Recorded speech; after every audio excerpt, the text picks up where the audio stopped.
Hello, and welcome to another edition of Your Therapist Needs Therapy podcast, where mental health professionals get together and talk about their mental health journeys and how they navigate mental wellness while working in the mental health field. Today, I have a special guest. We're branching out and doing some sports performance type stuff. I have the owner and operator at Balance Personalized Nutrition, Trevor Kim. Trevor, thanks for joining me. Thank you for having me today. I have regrets about doing a podcast instead of a video because rarely do I have a guest who's got as good of hair as me, but you're probably one of the few people who could put me to shame a little bit. Trevor and I both have long, beautiful dude hair. So long and flowing, right? Yes, yeah. We're work neighbors is kind of how we connected, and when we kind of introduced and we're chatting a little bit, we have a bunch of overlap in our areas of interest, not just sports performance, but also neurodivergent. So I'm super stoked to chat today. Why don't you kind of introduce yourself? How'd you get into like nutrition and sports performance type stuff? Okay, awesome. As you said, my name is Trevor Kim. I've been a certified trainer for the past decade plus. I originally got into fitness because I was in culinary arts at first, and I was working at a pizzeria, and Okay. I was like, you know what, I can't do the whole restaurant lifestyle. Like it wasn't a good fit for me. Have you seen like The Biggest Loser before? Yeah. So I was watching The Biggest Loser on television, and I come from a super small town, so I have tattoos, long hair, and I saw Bob Harper on television. I'm like, well, people like him, so I guess you can kind of get away with having tattoos, because coming from a small town, if you Sure. have tattoos, you're automatically like told like you're gonna do nothing with your life. Yes. So sorry, ADHD right there. So that kind of spiked my interest in fitness. Sure. I knew I understood the human anatomy. I knew I kind of understood nutrition as a whole. And I knew I wanted to do something outside of just working in a restaurant the rest of my life. Yeah. After I kind of saw that and had that little aha moment, I went out the next day. I purchased my personal training certification. I took the exam a few months down the road. Then I started my LLC. I started very small. I only had 2 clients in a basement is where I started. Sure. I kind of never looked back, but I knew I didn't want to just train the rest of my life as well. Yeah. Because I kind of knew like, okay, as a whole, it's a very holistic when it comes to our health. So I wanted to kind of incorporate the eating on top of it as well. Yeah. 9 out of 10 times when I would talk with clients, it wasn't the fact that they didn't want to eat healthy. It was more of the time. Like, Yeah. I don't have the extra 2 to 3 hours a day to prepare the meals, which Right. is completely understandable. Which then kind of started my first business, which was called Macro Meals. And we basically, is exactly what it sounds like. We would make sure that each client had the correct macronutrients. So we wanted to make sure each person had the right carbs, right protein, right fat per meal. Yeah. So that was kind of segued me into like the nutrition / fitness realm. Sure. Yeah, I think that's such an interesting avenue, having like a training background and then the nutritional background almost separate, but like there's so much overlap between those things. Like how you fuel your body with your nutritional intake has a huge impact on how you feel training and all these other things. Especially like, because we work with athletes, like collegiate athletes, professional athletes, and then we call them everyday athletes. So people kind of like myself, like, I'm not getting paid to work out. I'm not getting paid to, go run X, Y, and Z. Right. I'm doing it for my health. So we focus more on like, we call it the fundamental 5. So we want to make sure that you get a protein in every single meal that you're eating. We want to make sure you're getting at least 5 grams of fiber, some kind of carb source. We want to make sure that you're having fat for flavor. So you're not basically just eating bland chicken and broccoli and rice, because nobody wants to eat that. Yeah. And then we always want to make sure that you have 1 to 2 plus vegetables or fruit every single meal. Yeah. Yeah. How did you kind of, this is a weird question. What was your like awareness growing up? Like, was this something that like you had a great like gym teacher, or did you have somebody who was like a coach maybe, or somebody who was like, hey, care about your nutrition? Or was this stuff that you picked up later once you started studying nutrition? I grew up, once again in a small town. We didn't have a lot of money, so food wasn't nutritionally balanced in our household. Yeah. So a lot of it was processed. A lot of it was hamburger helper, canned like vegetables, canned fruit. So I had a really horrible body image growing up, very overweight, kind of quote unquote lazy-ish, per se, just because like I didn't understand how to actually exercise properly. Yeah. And then I didn't understand how to actually eat properly as well. So in high school, I wrestled, and that's when I had a really horrible eating disorder. Sure. Bulimic, anorexic, just because you have to make X weight. Yeah. So the easiest way to make X weight was, hey, just put your finger down your throat quick and puke it up. Yeah. Don't eat for 2 to 3 days beforehand. I did that probably my first year, and I'm like, okay, that's not gonna work out well. So I started to kind of get a little bit more into understanding, like, okay, like how much protein should I be eating per day, about how much carbs should I be doing. Sure. I was trying to do it a little bit smarter, but Yeah. still, I mean, being 16 years old, like I didn't know anything back then. Yeah. Internet, social media wasn't nearly what it is today, Right. so having that kind of information just wasn't there. Yeah, I think of like the old school food pyramid and like how it's inaccurate, but like that was, I mean, I'm 35, like that was the only like nutritional guidance I ever got growing up. Like there wasn't ever like we weren't talking about macronutrients, like those things weren't, I don't think, part of everyday life yet. Like people weren't aware of, either they weren't aware or like they just weren't talking about it. And I would say probably because we're a similar age, so I'm 34, 35.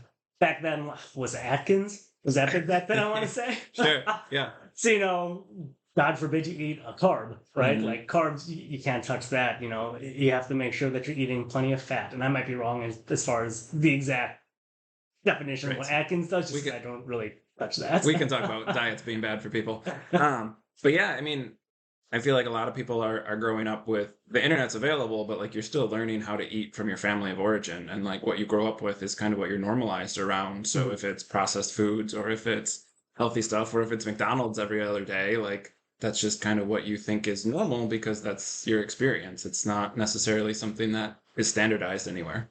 No, and especially because once you start to eat different foods, your microbiome is going to start to crave different foods, right? Mhm. So microbiome is just this little bacteria that's in our guts, and you want to basically be able to fuel it and feed it properly through fiber. And 9 out of 10 times, people don't get enough fiber in their day at all. Sure. Which is why we push so much with fruits. We push so much vegetables because we know, like, hey, I would like you to hit 40 grams, which you might not hit, Yeah. but that's okay. You might hit 25 to 30, which is, the recommended dosage per day. Yeah. But I would always rather aim a little bit higher because if we come a little bit shorter, that's perfectly fine. Right. Yeah.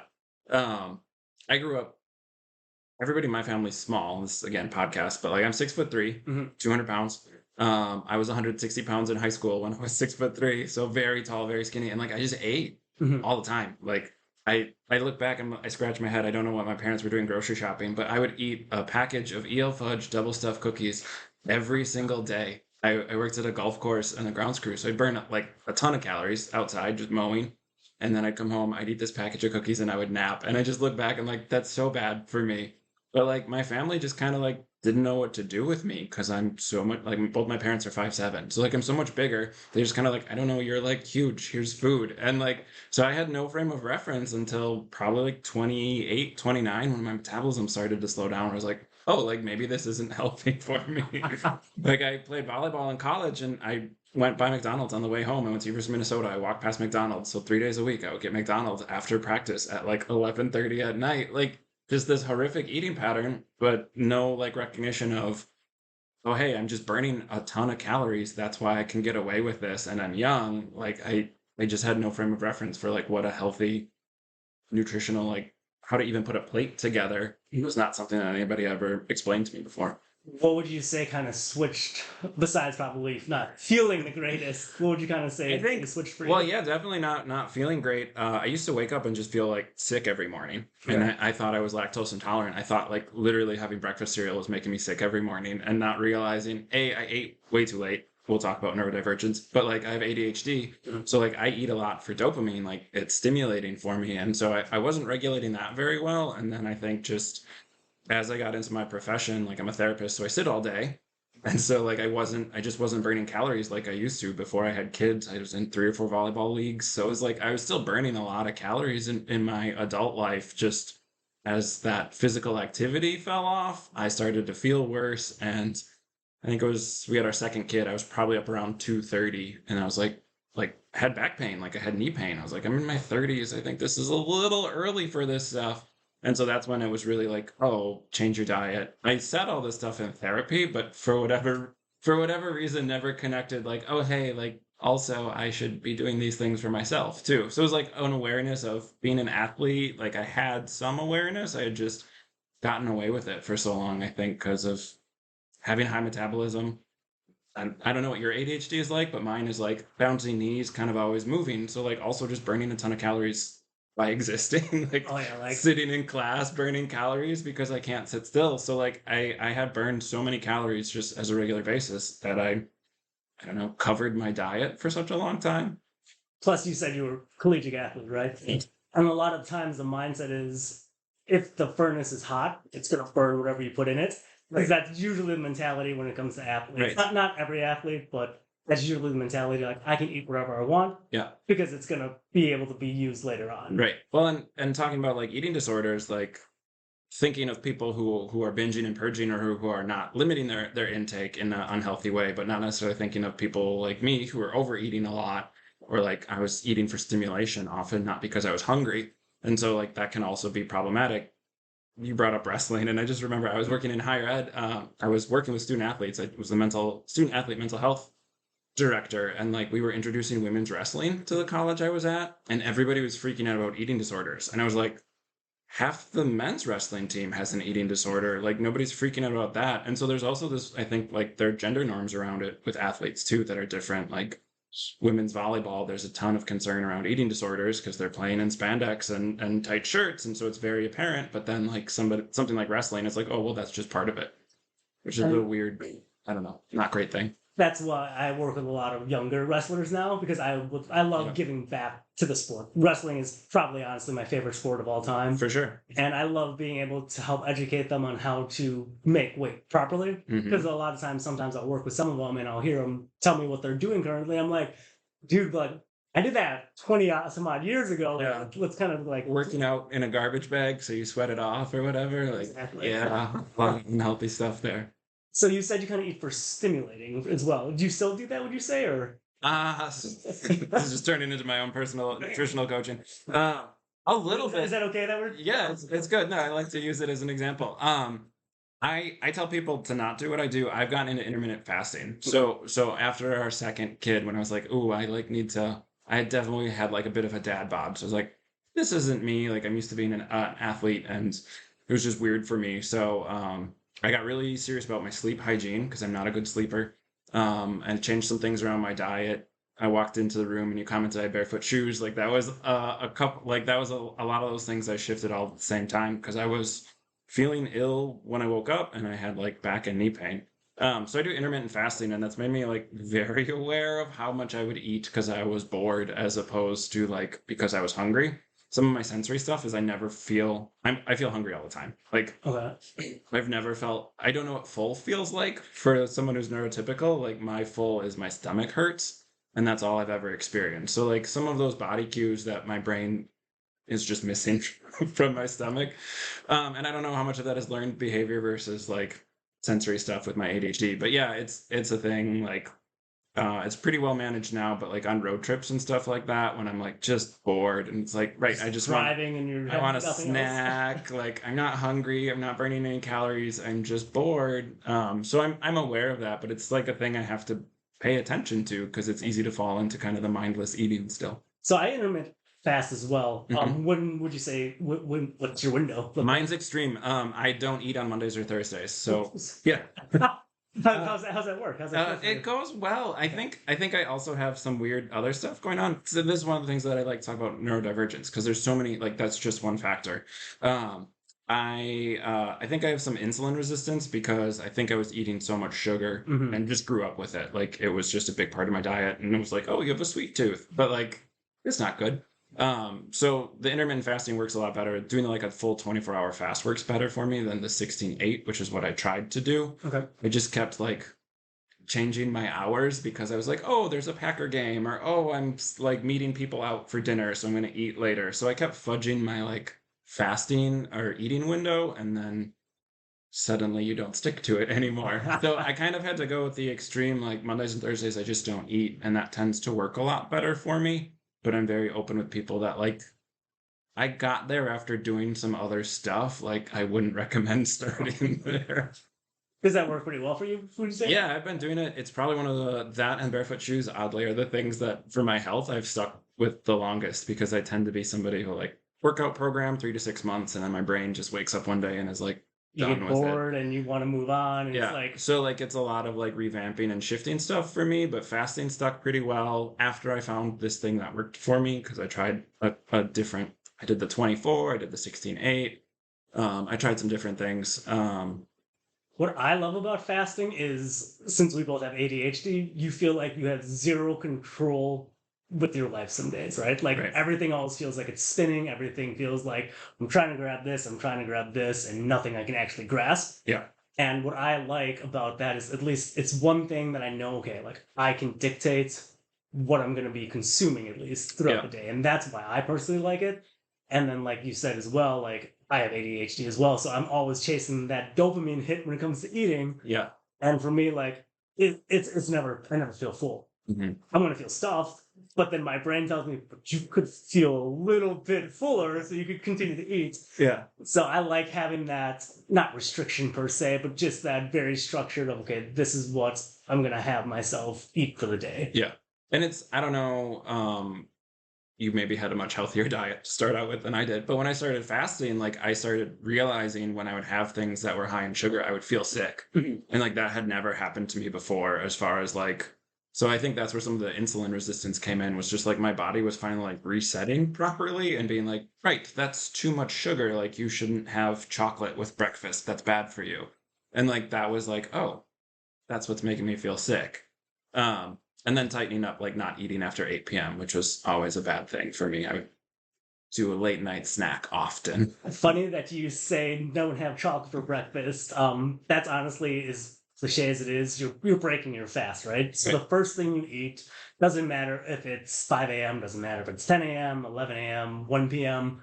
The first thing that you eat is going to basically set the tone for the day. And that's what a lot of people I don't think always realize is whatever you eat first is going to feed your microbiome. Mhm. That's what now basically what you're going to start to crave for the rest of the day. Yeah. And I guess what do you typically now eat? What's the first thing? What's Jeremy's first meal look My like? first meal, I tend to do, I get like breakfast crackers. So like pretty basic, plain. There's like a little bit of cinnamon baked into them. But yeah, I used to do like banana bread with like chocolate chips in it. Like that would be my thing. And like, again, just like, that's not healthy. It tastes great. It's maybe a special treat, but like, yeah, that was just kind of how I would start my day off, and that wasn't good. So now I do like pretty basic.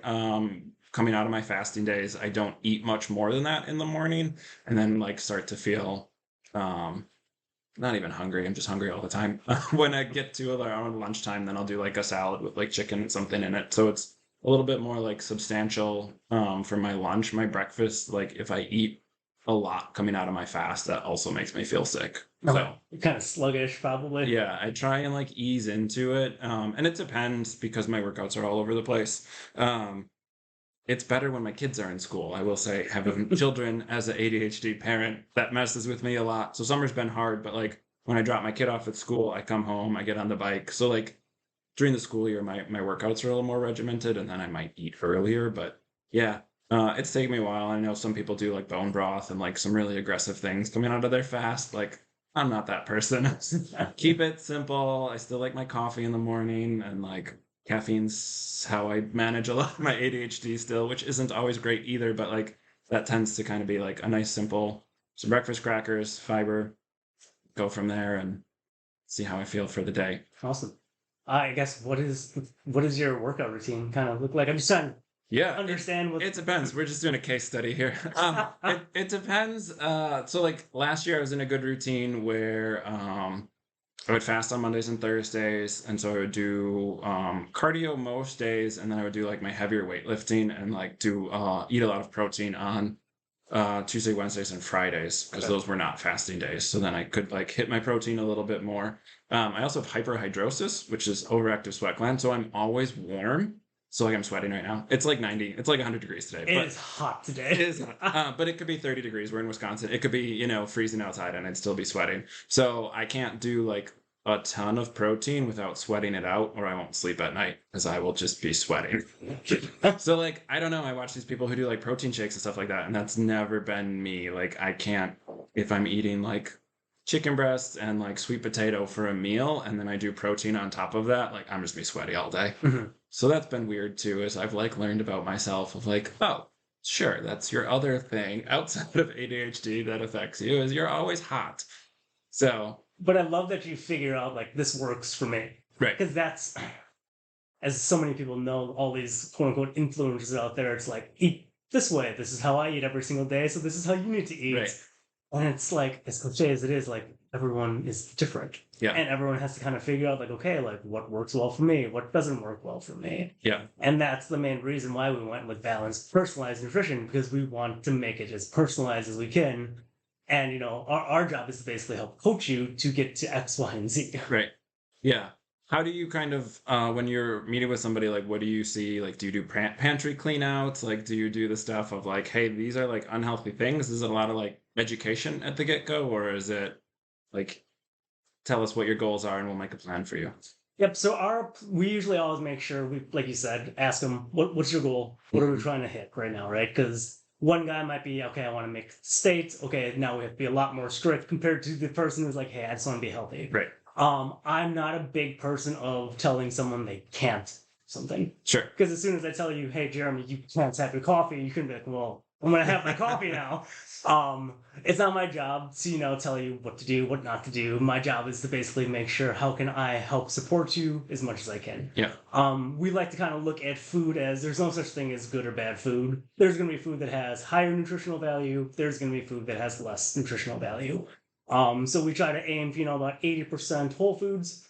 And at the end of the day, we're all human. So, 10, 20 some odd percent is going to be that quote unquote treat for the day. Sure. That might be dark chocolate for one person. That might be a little bit of ice cream.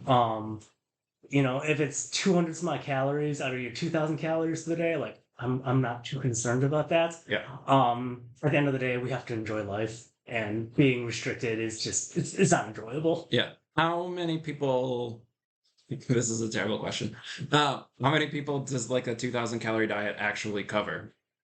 Because I'm a big person. So like, again, when I started studying it, I was like, oh, dang, 2,000 calories is like, I have to do all this extra math to convert stuff because 2,000 calories is probably not enough for me. 2,000 calories might hit maybe 10% of the clientele I work with. Because athletes are burning way more calories. Yeah. Some of the guys we work with 5,000-6,000 calories a day. Mm-hmm.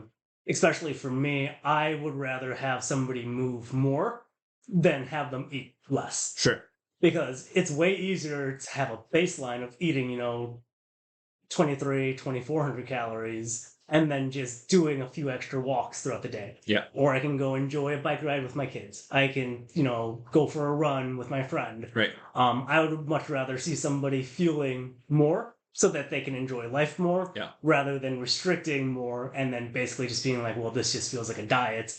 I can do it for 30 days, but in 6 months I'm going to gain it all back. Right. Yeah. And so let's talk about diets and why they don't work. I mean, we talk about Atkins, I mean, keto, all these different things, and I think especially with social media now, you can just scroll on your phone and see all these different influencers. I think of like, I don't know why I still get ads for like the V-Shred guy, everywhere. Like I'm not investing in any of that stuff, but that stuff's out there all the time, and all these different like, here's the diet, here's the basic like food intake you need, and then here are the workouts you need to do. Like, how do you kind of combat some of that misinformation or like, I mean, the new versions of what fad diets are? What I usually tell, like, let's just talk about V-Shred for example. Sure.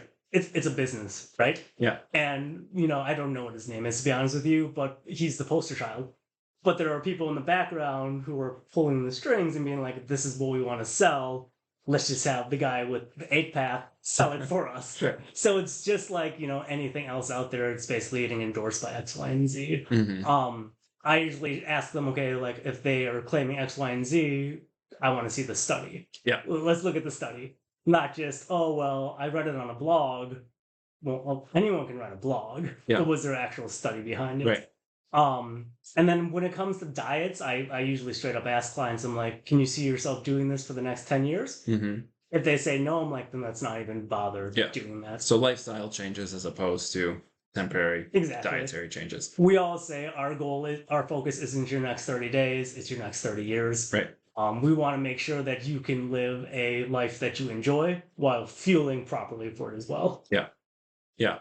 And so what is that? I mean, for like the everyday athlete or for somebody who's, they're not doing marathons, they're not doing anything like that. They just want to be healthy. Like, what does that look like for your average Joe or the person who's just, wanting to be healthy? Still kind of like same building blocks that you're using for your athletes that you work with. And then it's just scaling. So basically, like you said, everyday person, it's going to probably be pretty similar as far as maybe the times that they eat. But the quantities are just going to be way different. Yeah. Say if Joe, let's just use Joe for the example, he wants to work out, 3-4 times a week. Love that. Awesome. Obviously you're not going to be needing quite as much carbohydrates as the guy who's playing in collegiate basketball. Right. So a lot of it is just understanding like, okay, what is realistic for you. So we have them journal their workouts just so I know, like, okay, what was your actual exertion? Sure. Were you on the treadmill walking? Where was your heart rate? So I can kind of understand, like, okay, this is where you're pulling from for your energy. Mm-hmm. What's realistic for your eating patterns? So I usually always have people journal. And I tell them, like, I don't want you to worry about the calories. I don't want you to worry about the portion size. I just want you to eat what you would normally eat. Yeah. And right now, I'm just basically getting data. So I understand, like, okay, Joe likes to eat breakfast at this time. Then he gets a little bit hungrier at this time for lunch. Then, he gets a snack at this time, dinner's at this time. And then I know, okay, Joe has a sweet tooth later on at night. So let's kind of come at it to understand, like, okay, this is how you enjoy to eat. Now we're just going to, do the portion control after that. Yeah. Because as soon as you tell someone, like, here's the meal plan, I need you to follow this to a T, that's usually when they'll fall off because it's just not realistic. Yeah.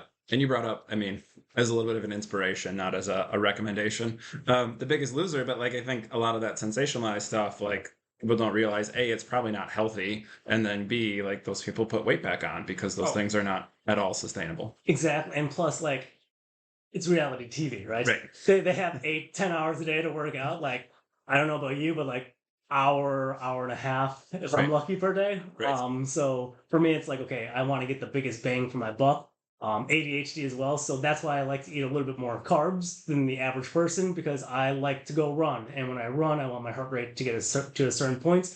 Because I don't know about you, but I love the runner's high. Sure. I love that feeling, and I love feeling strong in the gym because once again, kind of talking about that quote unquote control, like I don't always feel in control because my ADHD sometimes gets in the way. I like being able to feel confident in my own skin every day. Sure. Yeah. Yeah. I hate running. I'll bike. A little easier on my joints and I don't like running. But yeah, let's talk like, I don't call it like dopamine shopping, but like exercise is a good way to release dopamine, but also releases endorphins. Like there's a bunch of good naturally occurring stuff that happens with exercise. So how do you kind of approach like health over 30 years from like an exercise standpoint? What do you mean exactly? I was leaving it super generic and seeing what you're gonna do with it. No, so somebody's, I don't know, working an office job and they're wanting to eat healthier and then thinking of like exercise. Is this like, hey, go for a walk at the end of the day? Is it try and like sneak out on a lunch break and get an extra walk in there? Like for people who aren't maybe like clanging and banging in the gym, what does kind of like healthy, good goalposts for exercise look like? We'd like to aim probably for at least 7,000 steps a day then. Okay. Right? It doesn't have to be anything crazy. That might be, okay, you're going to go for a 20-minute walk after, work is done, maybe after dinner. Sure. And then usually, honestly, I ask them, like, what do you enjoy? Right? Yeah. If, like you said, if I told you, Jeremy, I want you to run a 5K like, nah, twice a week, you'd be like, yeah, that's not going to happen. Right? So a lot of it comes down to, like, what does the client want? Yeah. Can you see yourself going into the gym, lifting 3 times a week? If that's the case, okay, awesome. How much time do we have? What's the realistic time? Because like everyone has work, right? Like not every single person has a home gym. So what's the realistic time frame that you have to get to the gym, to be at the gym, go home? So a lot of that is going to be very personalized to figure out, okay, like Joe has X amount of time in his day. Now let's make a program that works realistically for him. Right. I like to add cardio in there just because our heart is a very important thing. Mhm. So we want to make sure that that stays healthy all the time. Yeah. And that usually comes down to like what kind of cardio do you enjoy. Sure. You like biking? Okay, perfect, awesome. Let's throw that in twice a week. Yeah. Then a lot of it is just going to depend on what the person's goal is. Yeah. For sure. I talk a lot about it. I talk a lot about exercise and nutrition from a mental health standpoint, obviously, of like, it doesn't need to be P90X. It doesn't need to be like anything specific. It's just that elevated heart rate for 25, 30 minutes on a regular basis, like, is good. Like, that's going to get results over a long period of time for staving off like a lot of the major health issues if your diet's okay. But I think, again, like, our society isn't geared towards that. People aren't getting benefits from their workplace for being physically active. Like, that mentality of you're in the office from 9 to 5 is not good for our bodies. Plus, like Instagram and social media, TikTok, they've just it's not fun and flashy to see what actually works. And what actually works is just a very structured progressive overload, which for people who don't know what that is, it's just basically every single week we're going slightly heavier, right? Sure. It's going to be basically the same movements. It's not flashy, it's not fun, but it's what's effective. Yeah. And it's going to give them the biggest bang for the buck, right? So we follow that program for 4 to 6 weeks. Then we're going to do something called a deload. So we're just going to go a little bit less for like a week or two. Now we got to figure out, okay, now what's the next goal? Yeah. Once again, it's not flashy. It's not fun. Yeah. And I think, we can talk about neurodiversity a little bit here too. Like, I think that's a struggle that I had as an athlete. Like, when I was in sports, younger, when I was in like 3 sports as a high school athlete or whatever, like, that was nice because I had different seasons all the time. So then like things would change and that would be nice. But like the consistency over time with ADHD is tough because it's someday you just wake up and your brain doesn't care. Like, that's my version of it, where like I'll be super into something, I'm going to absorb all the information that exists in the world about it, and then one day I'm going to wake up and not care anymore. Usually when I hear that, I'll tell people, I'm like, take 10 minutes. Do the 10 minutes first. If you're like, you know what, after 10 minutes into my workout, I'm not feeling this anymore, okay, we can be done for the day. But 9 out of 10 times, you're going to feel good. You're going to get that little bit of a sweat going on. You're losing endorphins. They're going to start to run a little bit. You're going to be like, okay, I can do this. I'm going to keep going. Because it's always going to be those small little habits that turn into these huge lifestyle changes. Yeah. And you're right. I think like it's not a super sexy or interesting thing. Like, it's consistency over time that leads to, health. When we're looking at a long period of time, it's not these fad diets, or it's not like this 6-week workout program that keeps you healthy for the rest of the year. Plus, like, I mean, I usually work out 6-7 days a week, but it's like one day is considered hiking, right? Like, some people aren't going to consider a workout. That's my active recovery day. Right. It might be yoga a different day. I like to make sure that I'm moving every single day, so I consider it exercise. Right. But most people, I'm not exactly sure what most people will consider it. I like to try and, have people be as active as they can, which is just going to help, because then once again, it's just going to create that lifestyle change. Yeah. Yeah. What do you see with working with athletes nowadays? Like, are they coming in with a really good baseline of knowledge around exercise and nutrition? Has it gotten better over the years with the internet, or is that like a bit of a double-edged sword with misinformation on the internet benefiting? It's getting better per se. Okay. It depends on who you talk with. Mhm. Every single person's going to be a little bit different.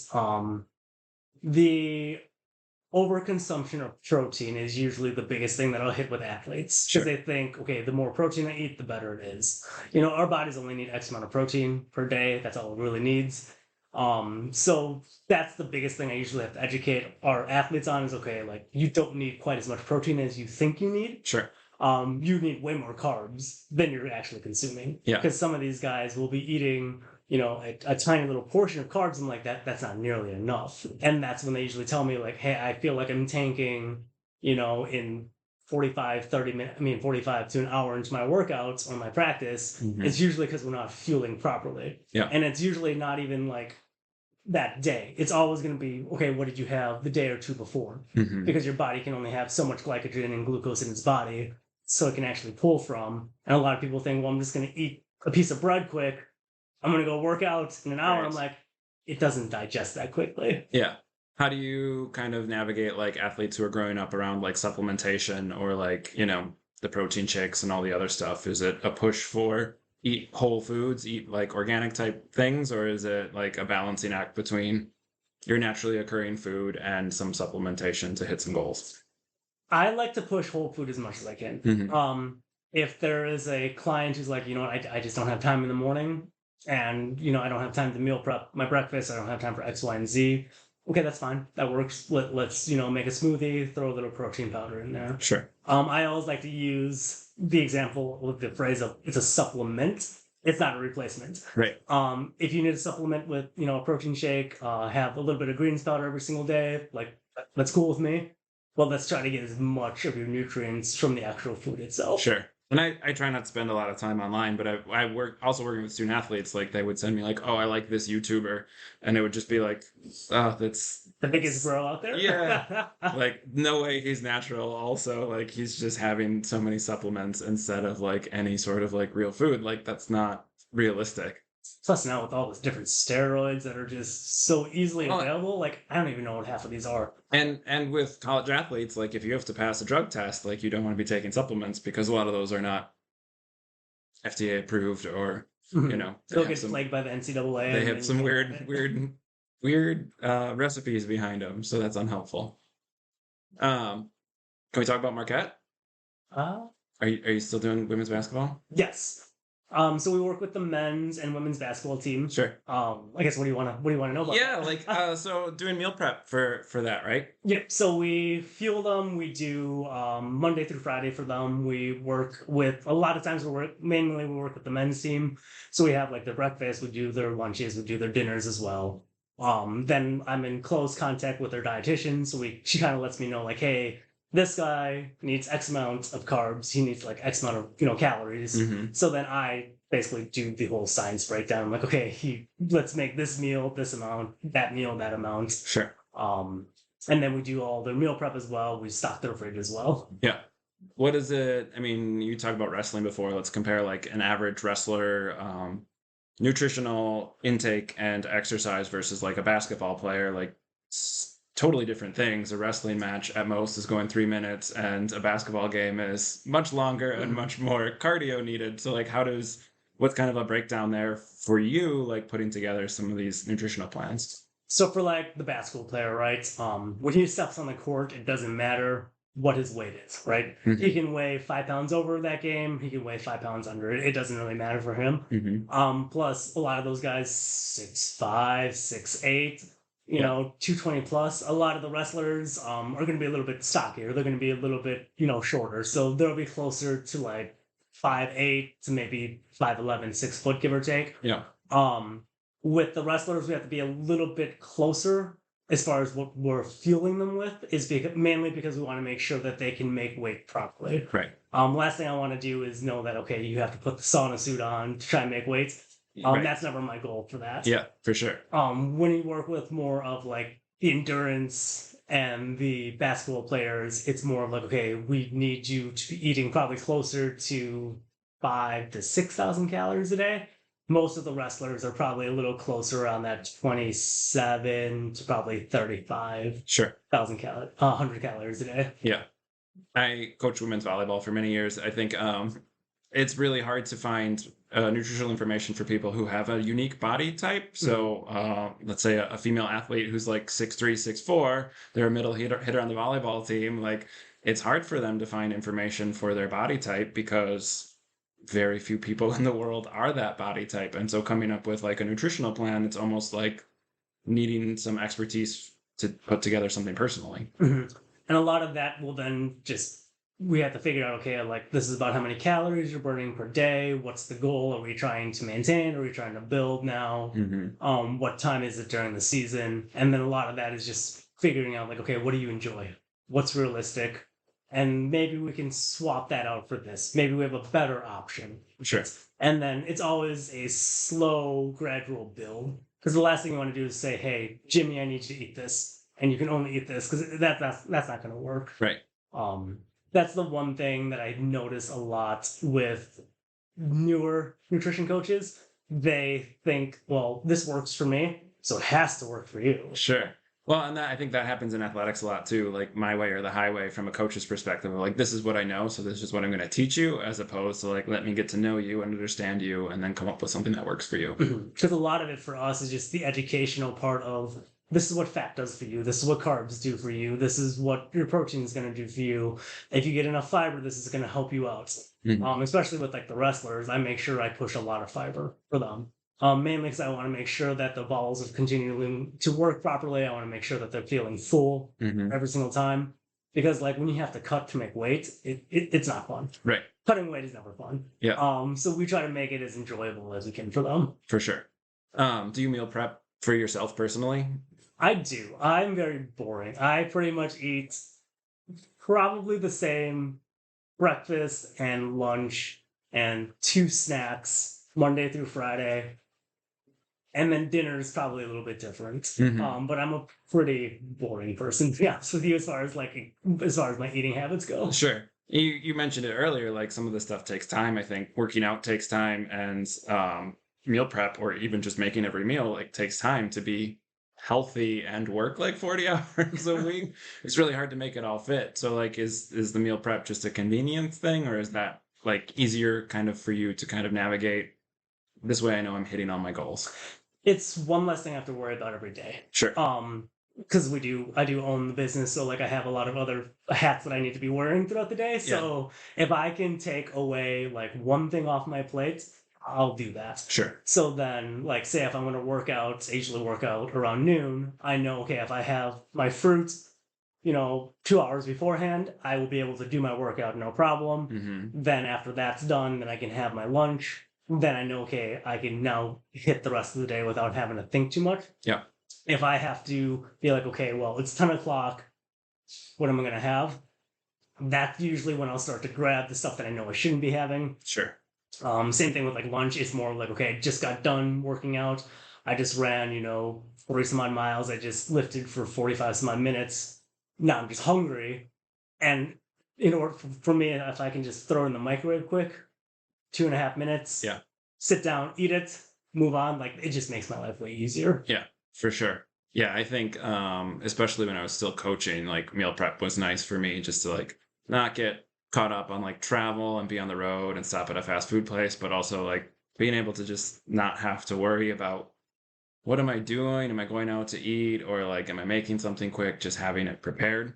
And then my therapy life, like a lot of negative eating habits of, oh shoot, I have to do paperwork, so I forget to eat lunch, or like my ADHD looks a lot like not having time. So early in my career, it's like I just wouldn't have lunch because I was running out the door late and didn't have time to throw something together. So for me, like meal prep has been very convenient just as far as like I'm only eating certain days a week. So like that kind of helps it to not have to be every single meal needs to be meal prepped, but also just like I got it.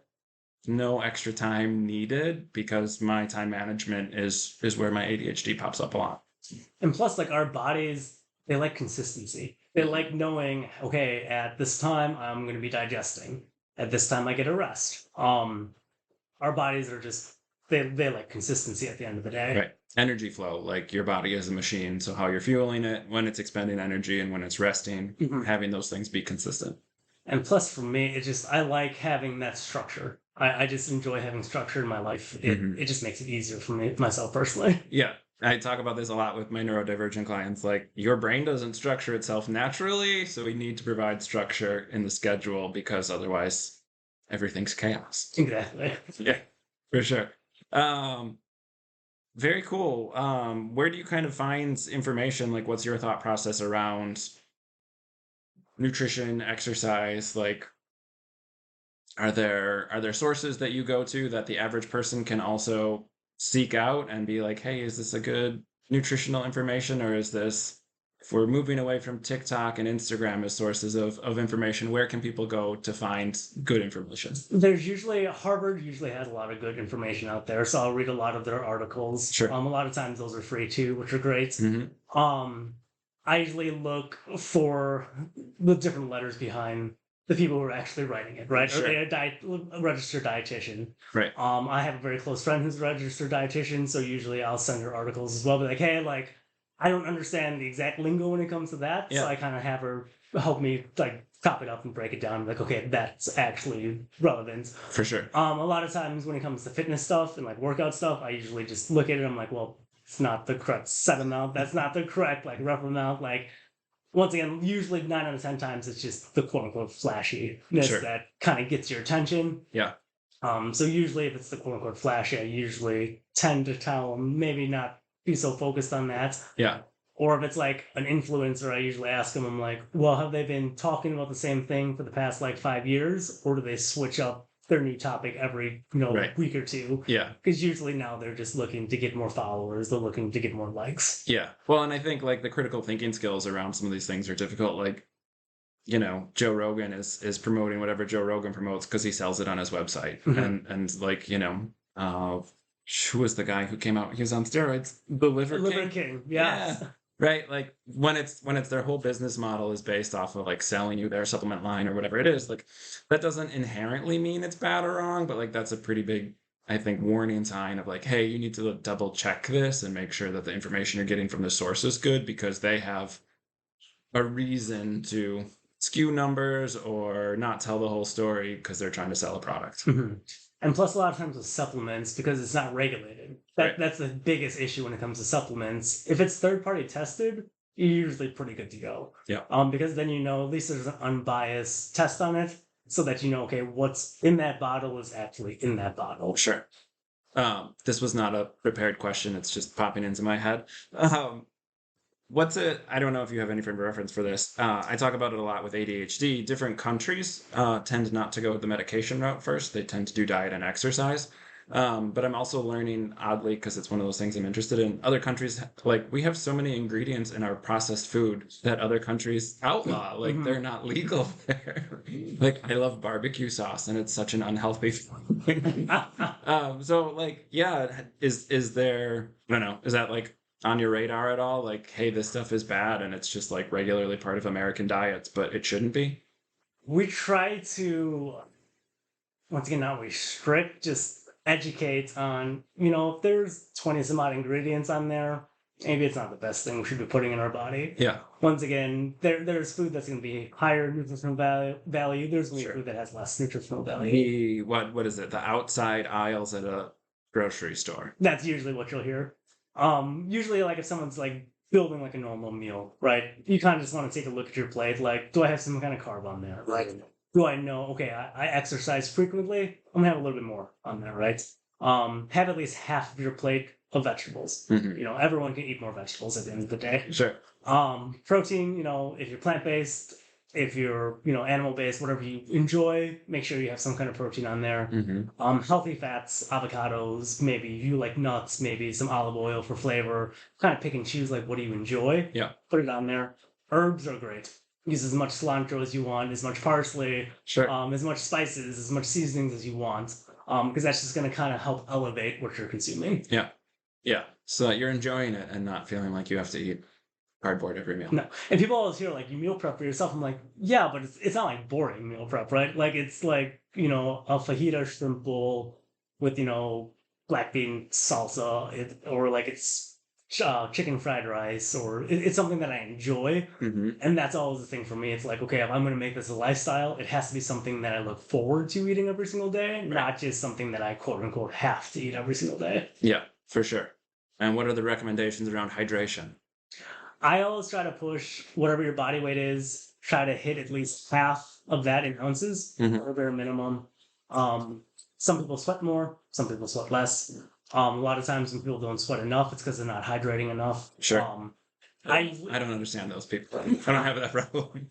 I usually try to drink at least 30 ounces of water first thing when I wake up. It just makes me feel better. I feel great for the rest of the day. It just kind of sets the tone once again. And once again, ADHD, I like the structure. I like the routine. I wake up, I drink my water, I take my little bit of supplements, and then I move on. Yeah, for sure.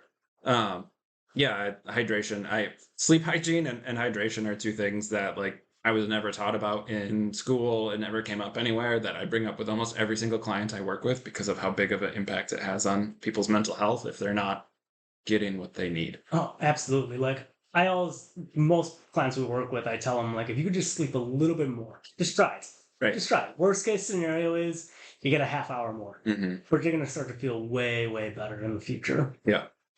Because at the end of the day, our bodies need to rest. Yes. And sleep hygiene, like I don't. So much of this stuff goes together, not just for mental health, but definitely for like your baseline mental health, like that energy flow thing, like getting into a routine so your body knows what's going on. Like I tell people all the time, laying horizontally doesn't mean anything to your body. Like your body doesn't know that it's time to rest if that's the only indicator you're giving it. So getting into a routine so your body knows like, oh, it's time to wind down and we're gonna sleep soon. Like that helps your body. It's not something you can just think like, go to sleep now and it magically happens, which is why so many people have bad sleep hygiene. Plus, a lot of times people are in their bed, but they're scrolling through. Yeah. And they're trying to hit that next little dopamine when it's like, well, that post kind of resonates with me. Scroll. Well, this one doesn't. This one doesn't. I want to find one more. Let me find one more. Yeah. And then, the blue light doesn't help either because it's basically telling your brain, like, it's not time for bed yet. Right. Yes. And I've done therapy for so long, but like it used to be this thing of like having a TV in your bedroom was bad for your relationship. Like that was, I don't know where it came from. I don't know that that's exact science, but like a lot of clients would bring it up without me telling them at all. But now, like, it's not that we have TVs in a room, it's that everybody has their phone. And so, like, just right, you charge it at the end of the day. Use it for an alarm. And, like, yes, being very regimented about that helps because, yeah, it's bad for your sleep. I guess, what is your sleep hygiene look like? Oh, it's gotten so much better. I don't have it now. I did an Aura Ring, which is a fitness tracker that you wear. Swedish company, not like Aura, like new age hippie stuff. But so that really helps a lot because the nerdy psych part of my brain liked to have the data. Mhm. So like getting like how many times did I wake up during the night? I'm a warm human being, so I roll around a lot. I just don't tend to sleep through the whole night. So getting that data was really helpful and just like made me take a lot of stuff that I knew but wasn't doing be serious, like not eating right before bed. My hydration definitely got better when I started paying attention to it, but just made me regulate my it made me structure so much better because I could get that like, oh, one night you went to bed at 10 and one night you went to bed at 1 and one night your kid was sick so you fell asleep at 8 p.m. with them and like just all over the map. So once I started getting the data, I could see it as like, duh, you know the stuff, you're just not doing it. So like start being serious about it. But I had the Aura Ring, which is like a subscription based thing, right? I roll because that's what everything is. But like it was like $6 a month or whatever. So when my first ring, I probably had it for about 20 months when it started like just dying a lot. The battery life on it was just going. I didn't replace it, but like I needed probably about a year of like having that data, having something track it for me so that I wasn't having to like, I couldn't lie to myself about it or I couldn't be like, it's fine. I could be like, oh no, like your body is running on empty because you haven't recharged enough. So prioritize that. What is your room kind of like your, not to get too personal, like your Sure. bedroom setup? Because like I have like brown noise in the background because that helps me sleep. I have Yeah. my fan on. Yes. Set the temp at 66 so I know Oh that's man, where I'm going to sleep. that would the be best. delightful. One of the big issues is my wife is always cold. Okay. So I have a sheet and nothing else on my side of the bed, and on her side of the bed, there's like 3 quilts. So she's always cold. Both we have our boys sleep together, which is nice. They sleep in the same room. They have separate beds, but it's nice that they're in the same room. They have noise and rain, and so like I go to sleep with the white noise on as well every night. It's just in our house, which is great. And yeah, I just try and read before bed instead of being on my phone. I'm not perfect about it by any stretch of the imagination. I agree it is easy to just get in that kind of dopamine rush of like, I want something to like make me feel good instead of being mad about the Supreme Court or whatever it is. So like definitely that search for it. But reading's always been something I enjoy, and it just helps to like be in a space where I can go to sleep easily. I get tired reading and then I can just go to sleep instead of scrolling mindlessly. The other thing I think is just like not eating at a certain point. Like I try not to eat after 8 p.m. if I can help it. And that has made a pretty big difference.